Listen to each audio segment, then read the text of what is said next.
did the I crave attention kid go too far? Every school has one. The kid who somehow turns every situation into being about them. For us, it was a girl I'll call Megan. Megan didn't just want attention. She needed it like oxygen. In freshman year, she accidentally dropped her phone into the cafeteria soup because nobody had complimented her new case. Sophomore year, she interrupted a fire drill to announce that she might have a rare heart condition because she'd gotten dizzy after running up the stairs. She didn't. Junior year, she told half the school she was secretly dating a famous actor's nephew. Nobody ever met him. By senior year, people had basically stopped believing anything she said. If Megan claimed the sky was blue, you'd probably go outside and check. Then came prom night. Everything was perfect. The gym looked incredible. People were taking pictures, dancing, and trying not to think about graduation. Around an hour into the dance, the doors suddenly opened. In walked Megan. Late. Very late. Her mascara was running. She was clutching a folded piece of paper, and she looked absolutely devastated. Immediately, everyone stopped dancing. She walked straight to the DJ booth. Before anyone could react, she grabbed the microphone. Her voice was shaking. I have something important to tell everyone. The room went completely silent. She unfolded the paper in her hand. Through tears, she announced that she'd just been accepted into her dream college. Everyone started cheering, but then she raised her hand. No, that's not all. Her voice cracked. She said that during a recent doctor's appointment, she'd been diagnosed with an aggressive illness. According to her, she might only have a few months left. The entire room froze. I remember hearing someone drop a glass. One girl immediately started crying. A teacher put her hand over her mouth. Even I felt terrible for her. Then Megan started sobbing. She said she'd never get to go to college, never get married, never have kids. People rushed toward her. Someone hugged her. Someone else was crying. A group of students started praying right there on the dance floor. The principal actually turned off the music. Prom basically ended. Nobody wanted to dance anymore. Everyone was focused on Megan. The next day, our entire school was talking about it. Students made cards. Teachers collected money. Someone designed bracelets that said, "Stay strong, Megan." A fundraiser was planned. A meal train was organized. One girl's family even offered to help with medical expenses. For the first time in 4 years, Megan had everyone's complete attention. Then things got weird. A few days later, one of my friends asked Megan what hospital she'd been going to. She couldn't remember the doctor's name. Then someone asked what type of illness she had. She gave 3 different answers in one conversation. People started getting suspicious, but nobody wanted to accuse a supposedly dying girl of lying. Then the bomb went off. About 2 weeks later, Megan's mother came to school. She looked completely confused. Apparently, she'd opened the mailbox and found dozens of sympathy cards, flowers, gift cards, even a stuffed bear that said, "Fight like a girl." She had no idea why people were sending them, so she called the school. The principal invited her in, and that's when she learned everything. There was no terminal illness, no devastating diagnosis, no months left to live. Megan had gone in for a routine physical.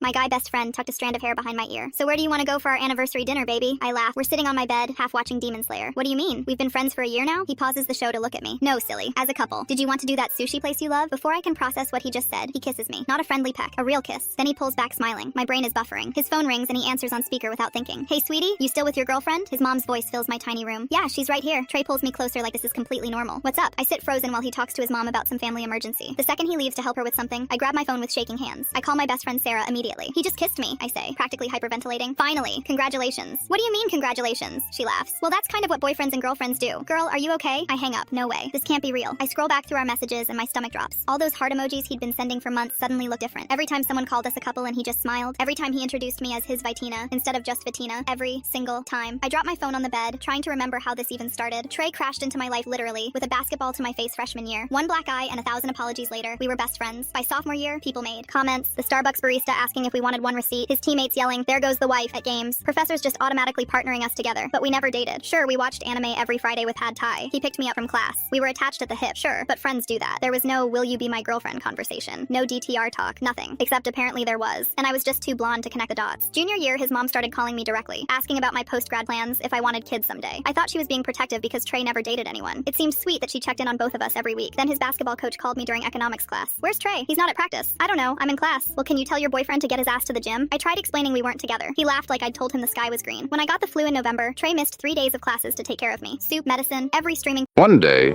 you'll realize that some people only exist in your life for a chapter, not the whole story. And that's a painful thing to accept. Because when you love someone deeply, you imagine they'll be there for all the pages that come after. You never expect them to become part of the past. But life has a strange way of changing people.